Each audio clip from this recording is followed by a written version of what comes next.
Do you guys remember the golden days of the anti-SJW YouTube when everybody was lauding over Jordan Peterson and how great he is and sort of framing him as being this ultra intellectual god that would calmly dismantle the arguments of the SJWs as they froth at the mouths and freak out because they're crazy? Do you guys remember those days? I remember those days. I was one of those people during those days, but looking back at it, I cringe very, very hard.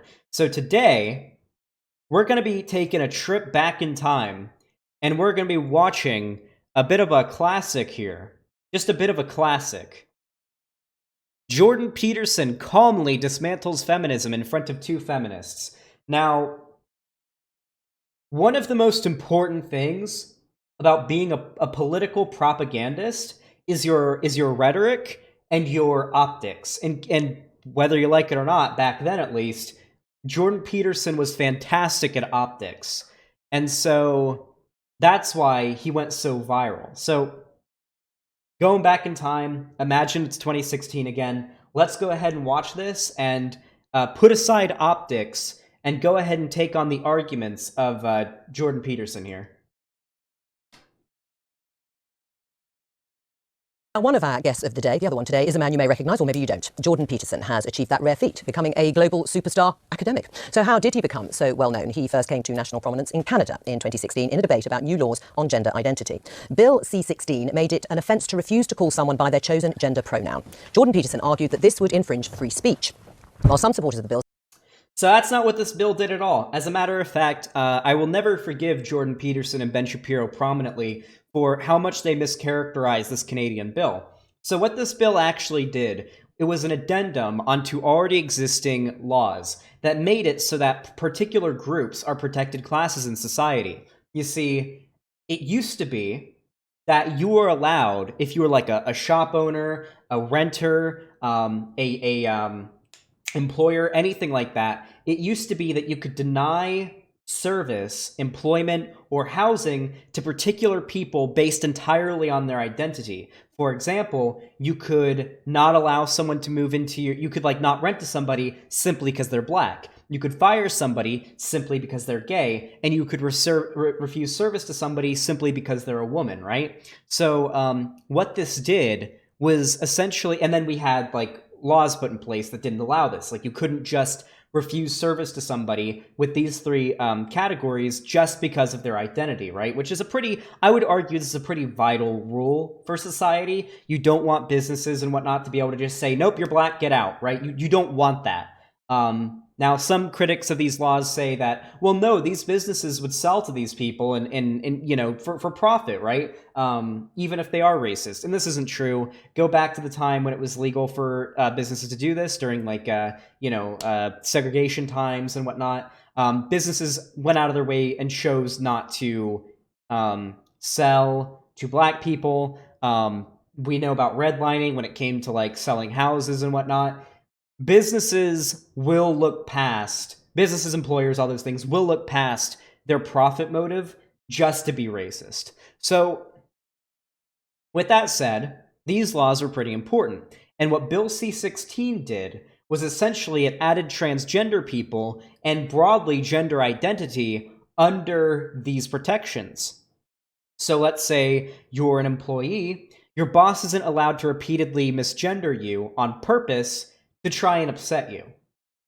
If your boss accidentally misgenders you and accidentally calls you a man when you're a woman, you can say, hey, please don't do that, and that's fine, maybe do it a couple times. But if your boss is doing it repetitively and you can prove in the court of law that they're doing it specifically to harass you on the basis of being transgender, boom, you can sue them for that, just as you could if you were black and your boss was calling you the N-word or being racist towards you.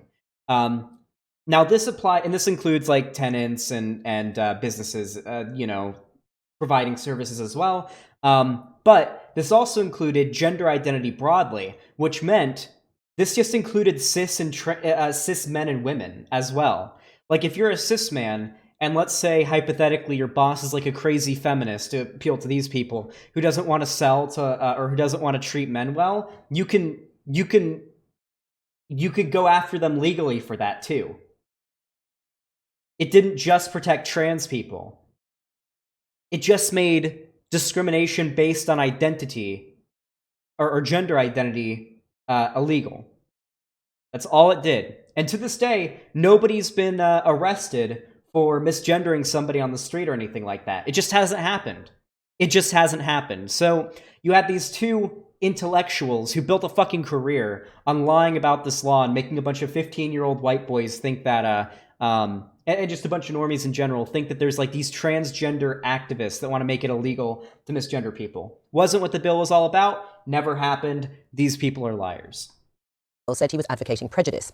From there, his YouTube star took off, and he has now over 1 million subscribers.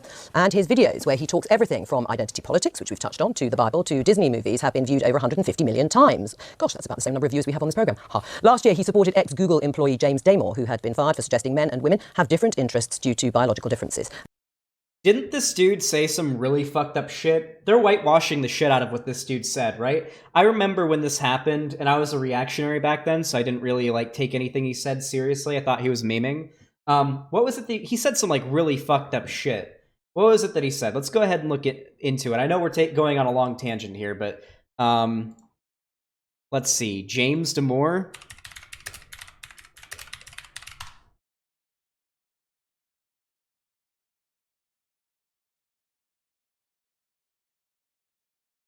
Commonly referred to as Google Memos, internal memo by United States Google engineer Damore. Google's dismissal of Damore in 2017 became a subject of interest in the media. The company fired Damore for violation of the company's code of conduct. Damore filed a complaint with the National Labor Relations Board, but later withdrew his complaint. A lawyer with the NLRB wrote that his firing was proper. The business absolutely had the right to fire him for what he said. After withdrawing his complaint, Damore filed a class action lawsuit retaining the services of attorney Harmeet Dillon, alleging that Google was discriminating against conservatives, whites, Asians, and men.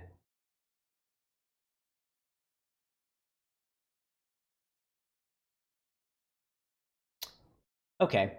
Damore dismissed his claims in the lawsuit to pursue arbitration against Google. James Damore was spurred to write the memo when a Google diversity program he attended solicited feedback. The memo was written on a flight to China, calling the culture at Google an ideological echo chamber.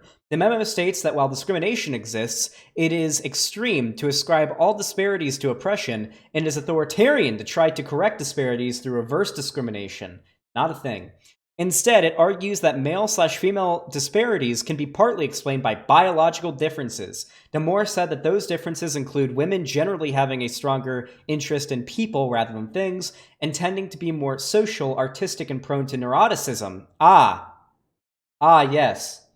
That's not sexist. By the way, the claims that women tend to be more interested in people and nurture and art is completely socially constructed. There is no sociological evidence whatsoever that women are biologically more inclined to these fields. It is entirely, all evidence shows that this is socially constructed, that women are pushed towards these fields due to social pressures and the way that they are raised. And then neuroticism, which is just a straight up sexist insult, just saying women are neurotic and crazy and shit. Damore's memorandum also suggests ways to adapt the tech workplace to those differences to increase women's representation and comfort without resorting to discrimination. The memo is dated July 2017, was originally shared on an internal mailing list. It was later updated with a preface affirming the author's opposition to workplace sexism and stereotyping. On August 5th, a version of the memo, omitting sources and graphs, was published by Gizmodo. The memo's publication resulted in controversy across social media and in public criticism of the memo. Okay, we've seen enough. So basically, the dude's probably a pretty hardcore reactionary. Might even be alt-right, I really don't know. Bitched about women being fucking crazy and shit, and Jordan Peterson obviously defended this. And his latest book, 12 Rules for Life, has taken him on a global tour promoting his ideas. And just this week, he sold out the 1,000-seater Emmanuel Centre around the corner here in Westminster. So, Jordan, you've done endless interviews. You've been publicising your book, and they've generated plenty of heated debate. No, I actually sold out the Apollo. It had 5,000 seats. All right, stop boasting. Do you think, though, because of the heat that has been generated, that your views have been misrepresented at times? Oh, definitely. But that's part and parcel of the process. I did take a very forceful stance, let's say, against some of the excesses of the radical left-wingers, and it's in their best interest to paint me as somehow a figure of the extreme right, because then I don't have to be contended with. But, I mean, it's easy for people's views to be over. Well, no. characterizing somebody as a figure on the extreme right actually puts you into a position to be criticized and contended with. This was something that I heard a lot from reactionaries back when I was a reactionary. The left just won't debate. The left just wants to shut you down. They just won't debate. And then Breadtube happened, and prominent leftists started challenging these people to debates, and now they're running scared. Now Sargon and Sticks Hexenhammer and all these reactionaries are like, don't debate the grift left. Don't debate these people. They're dishonest. Don't debate them. They're not interested in productive debate. And they run the fuck away. They're scared of us. They're scared of the debaters on the left because we break the box they've tried to put the left in. They're terrified. They managed to skate by a long time on strawmanning the left into being a bunch of cowards who won't debate, but they can't do it anymore. And that's why many of these people's careers are falling over, you know? Sargon's still pretty big, but nowhere as big as he used to be. Jordan Peterson, I'm pretty sure, is, like, dying. Not, like, figuratively dying, but, like, literally dying. I think he's unironically literally dying. Like, there's, like, a video that goes over all of it. His daughter has him, like, on an all-meat diet, and he was, like, cripplingly sick, like bedridden for like months. It's actually fucking crazy. Like, he's unironically dying. Simplified in a very large public debate. I mean, in terms of some of the issues, I mean, you say you've been painted as an extreme right winger. No, some people have tried that, not very successfully, but they tried it. And you came to prominence in part over your opposition to this law that we just talked about in Canada, proposing the use of preferred. I should clarify. Jordan Peterson isn't far right. He's basically a tradcon. Like, his views are like, it's just like traditional conservatism and religious fundamentalism. That's all it is, really. He's got some decent work when it comes to self-help, but other than that, he's basically just a tradcon. However, while he may himself not be far right, he absolutely panders to and enables the far right. That's the main criticism from anybody who knows what they're talking, at the very least. Pronouns for transgender people. Just for clarity. Mandating them. Yeah. Right. Saying that you should do it. No, that you had to do it. Right, you had to do it by law. But just for clarity, do you think a trans woman is a real woman? I don't really like the way those questions are formulated. Now, I don't know what that means. What do you mean? It's a simple question, Jordan Peterson. Do you think trans women are real women? Also, there was no law mandating that you use trans people's pronouns. It's only that you don't discriminate against them. Which, yeah, sure, misgendering them repeatedly and harassing them in that way is a form of discrimination, but this was not a rule that was applied to normal, everyday citizens. This is a rule that was applied to employers, business owners, and renters or landlords. A real woman. Well, I'm asking you, in your mind, you know, it depends what you think a real woman is, but do you think a trans woman is a woman? No. Why not?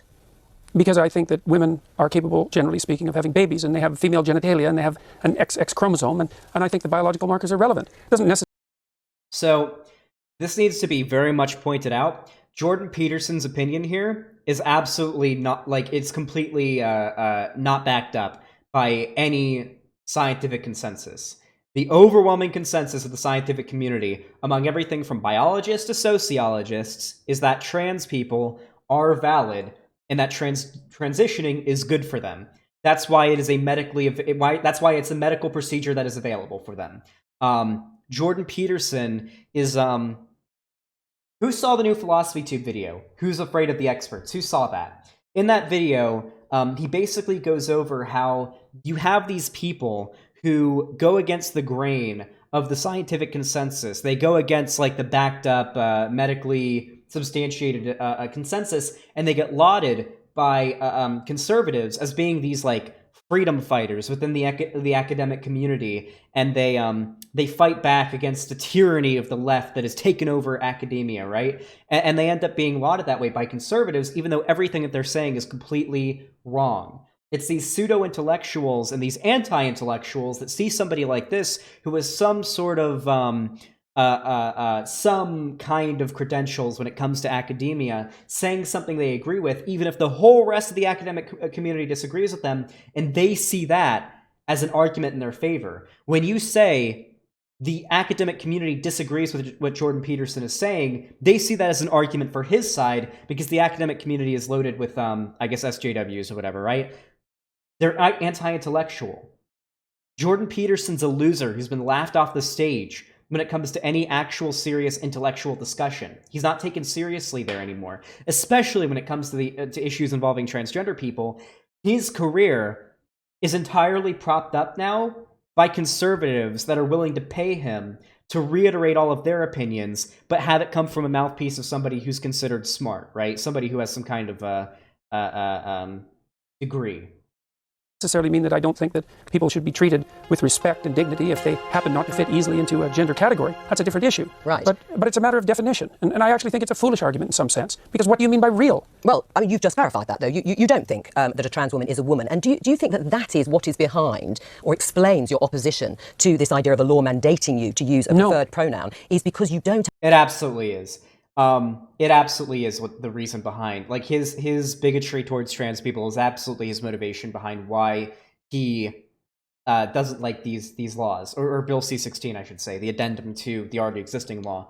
Yeah, I mean, it's as simple as that. Like, every single sociologist, like the entire fucking academic community agrees on this. He's just going against the grain because he knows it'll make him popular. Maybe he does have a principled belief in this respect, but he doesn't have like an academic take on this.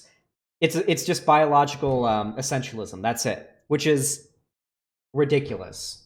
Nobody takes that seriously in the medical community. Not even biologists agree with biological essentialism. actually believe that that's the truth. Yeah, guys, do you not know that Jordan Peterson is like basically dying right now? He's been bedridden for months. His daughter is like killing him. If you guys don't, I'm not joking when I say that. Go look it up. Like, his daughter is unironically killing him. He's been, like, it's actually insane. Trans woman is a woman, and therefore you can't use that pronoun. No, that's not my argument at Really? all. Yeah, really. My argument is that the government should compel voluntary speech. No, but I know what your argument is. No, but made it very clearly. But behind, that's exactly it. But the motivation behind it. But you don't believe I wouldn't put everything online in my life to take the stance I did unless I had thought that through very deeply. And I've thought it through very deeply. There aren't hidden motivations that have to do with some arbitrary prejudice against trans people. Okay. It's pure and... There absolutely is. I'm sorry, but not seeing a trans person as the gender they identify as is discrimination, prejudice, and hatred towards trans people. That hurts trans people, guys. I'm sorry, but when you deny the identity and the being of a person, that hurts them. That's bad. That is an attack on their very identity. Simply this.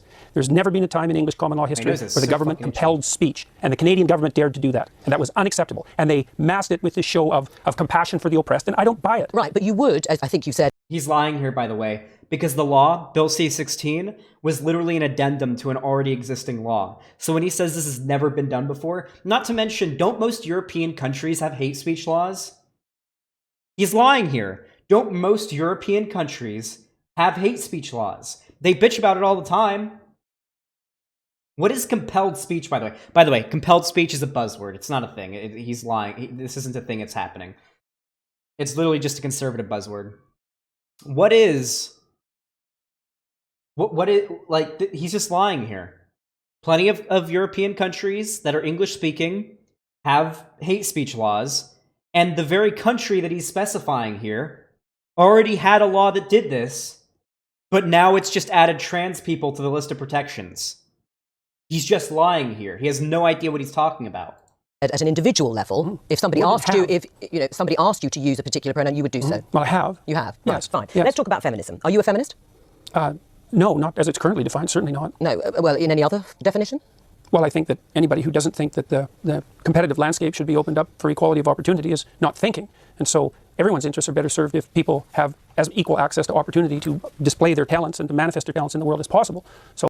So the problem with this is, this sounds so reasonable on its own. It really does. This is why so many people who posture themselves as reasonable, calm, level-headed intellectuals love Jordan Peterson, or loved him before his career fucking crashed and burned as of now.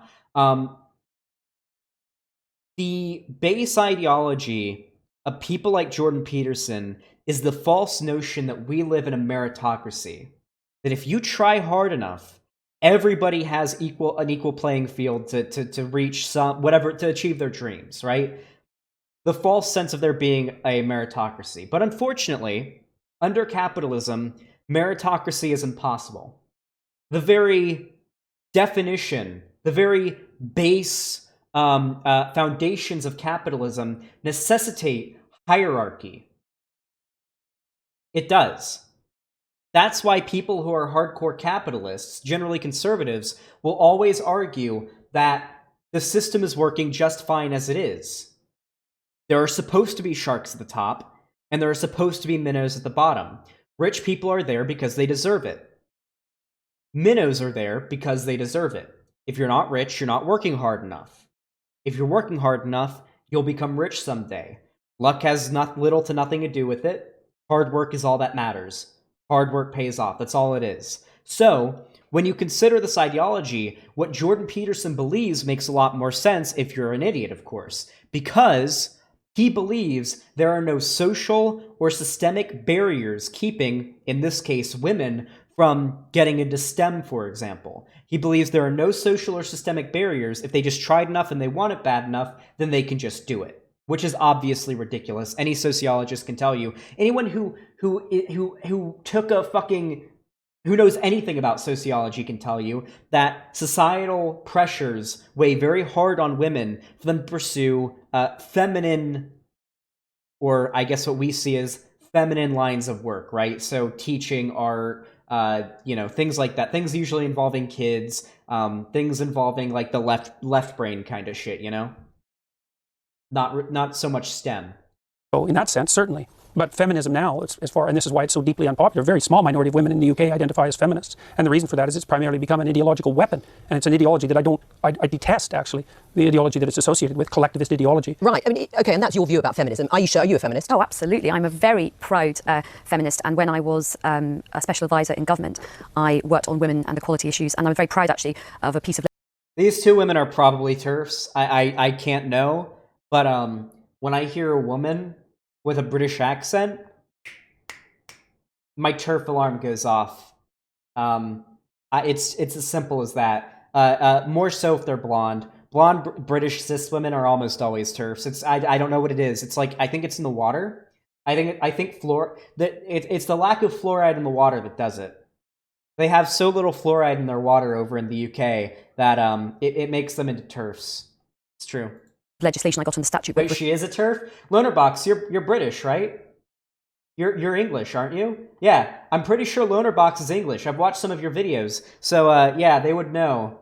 They would know that this lady is a TERF, apparently. Okay, cool.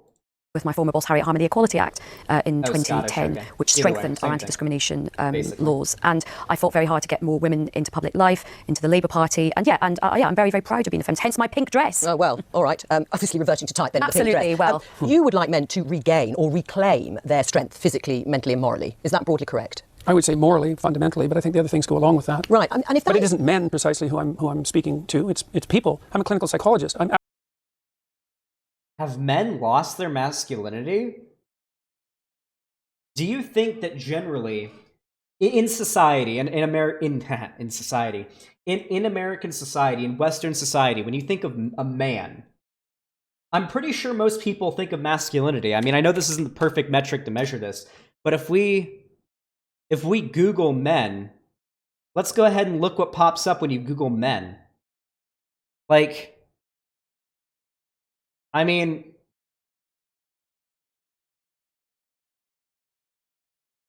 some of these dudes you could probably classify as like soy boys, I guess. But like, I'm pretty sure oh, nice, gay. I'm pretty sure society's view of men is still very much something along these lines. I'm pretty sure this is typically what we're thinking of. So I don't know what he means when he says that men have like lost their masculinity. Like, what does that even mean? I'm pretty sure society, when it comes to men, absolutely still champion and encourage masculinity. I would argue toxic masculinity is heavily encouraged. actually interested in individuals, and I'm interested in their fortification against tragedy. You know, every time I do an interview, the interview is always political. It's always political. Well, the clue is in the title of this program. We are the Daily Oh, no, Politics. fair enough. No, look, fair enough. And I'm not casting aspersions at this program, but the fundamental news that's important about what I'm doing isn't the political element. And the people who talk to me don't talk politically. They say they've watched my lectures. But part and of it is that I think for a lot of people, the kind of personal does become the political. Or the political becomes personal. Yeah, and I think in terms of This lady's a dumb turf, but she is correct here. The personal is the political. It's a very common talking point. Let's get into what that means. Let's talk about what that is. The personal is the political.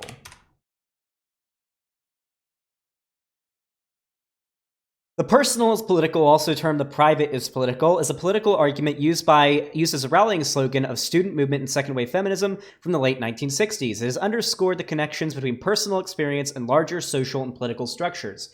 More or less, if I were to summarize it in layperson terms, it basically means that your political beliefs, your experiences, and your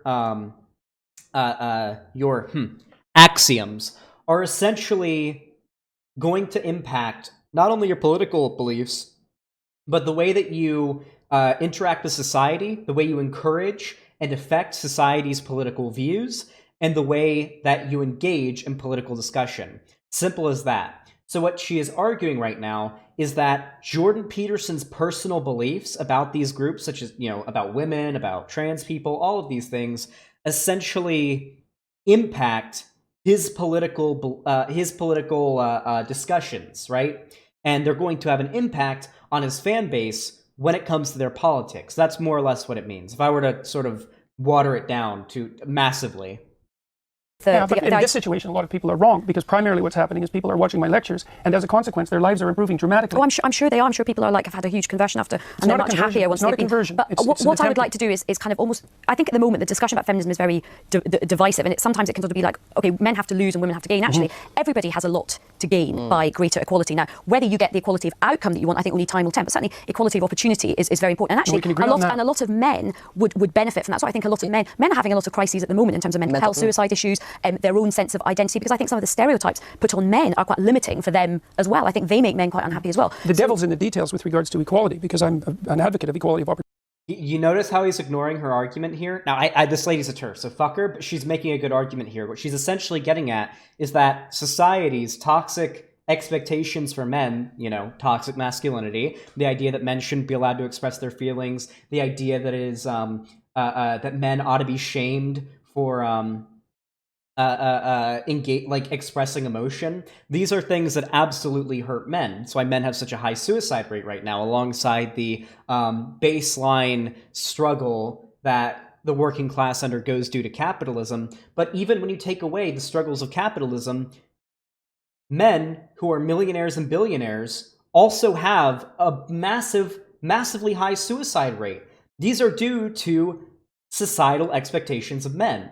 And these can't be solved by encouraging men to be more masculine, by just doubling down on what's causing the problem. The only way we can solve this is by trying to influence people and influence society to no longer have these expectations of men. And for women, of course. That's what does it.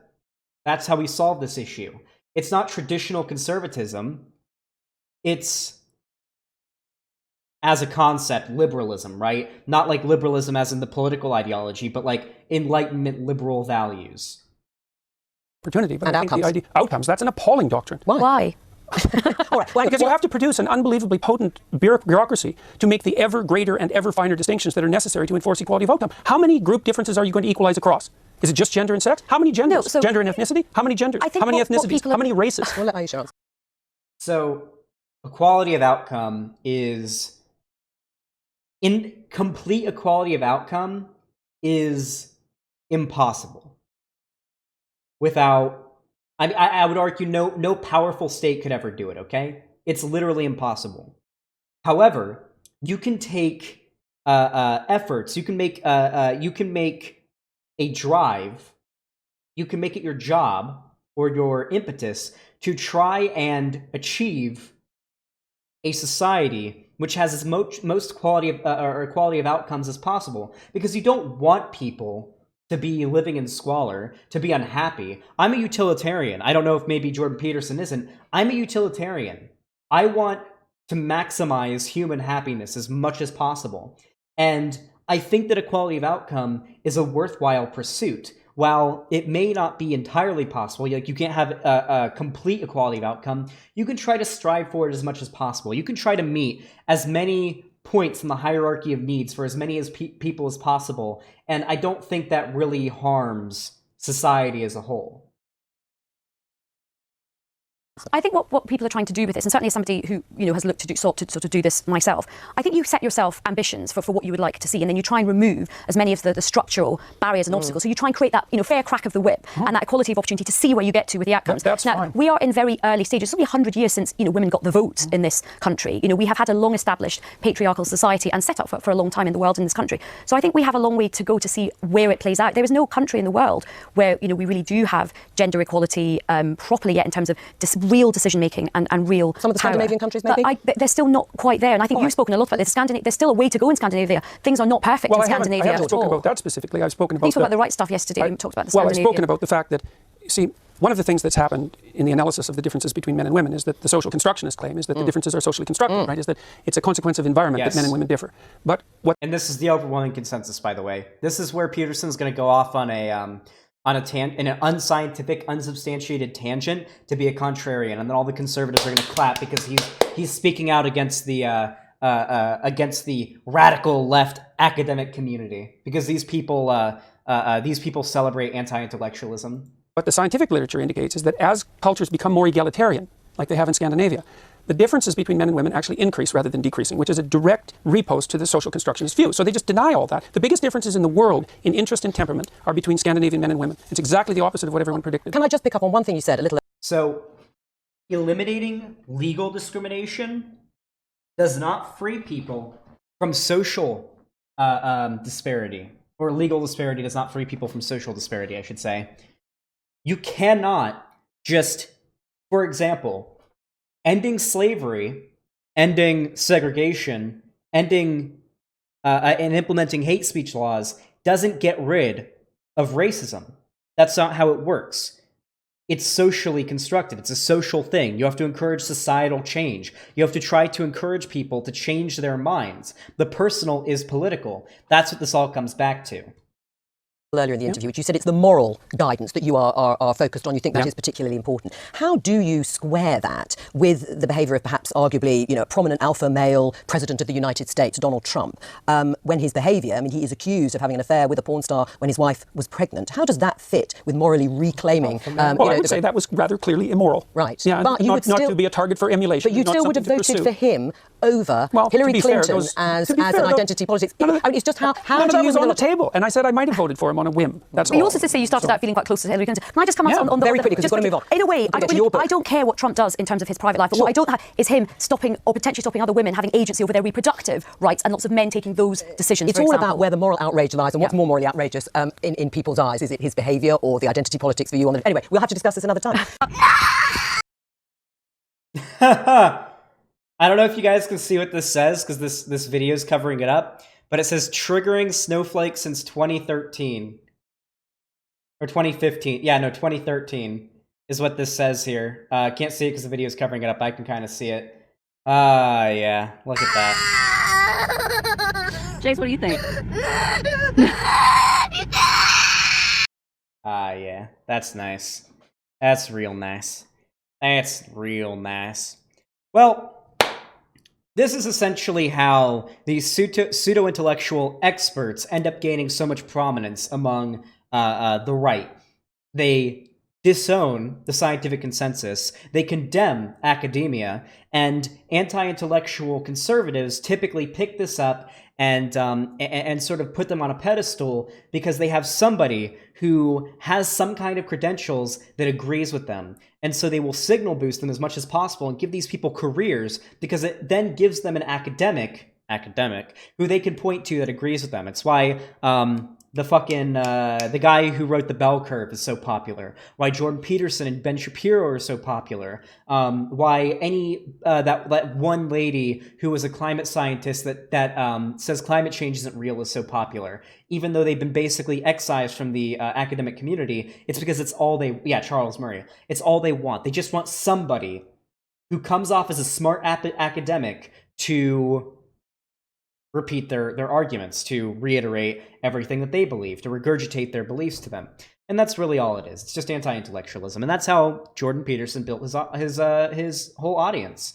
Nothing that he said there was correct. It was easily debunkable. But some people are just too stupid, or they're morally lucky, and so they get sort of suckered into believing these things because everything he says sounds very reasonable, and they may be born, or they may be raised being taught some basic fundamental beliefs such as racism is bad, sexism is bad, all those things, but they don't have the arguments as to why those things are true. That's the problem. They're morally lucky. That was what happened for me. Principally, I believed that things such as racism were bad, but I couldn't explain why.